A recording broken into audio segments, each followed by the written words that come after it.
IFB top load washing machine.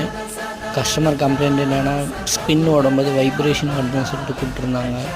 போய்ட்டு check பண்ணி பார்த்ததில்ல, சஸ்பென்ஷன் ராட் வந்து டேமேஜ் ஆகிடுச்சு. அதனால தான் ஸ்பின் ஓடும்போது சவுண்டு வந்திருக்கு. சஸ்பென்ஷன் ராடு சேஞ்ச் பண்ணதுக்கப்புறம் கரெக்டாக ஒர்க் ஆகுது. வாஷரு ஸ்பின் எல்லாமே ஓடுது. சென்னையில் எதனா சர்வீஸ் வேணும்னா ஸ்க்ரீனில் தெரிகிற நம்பர் கால் பண்ணுங்கள். சென்னையில் எங்கே இருந்தாலும் வீட்டுக்கே வந்து சர்வீஸ் பண்ணி கொடுப்போம்.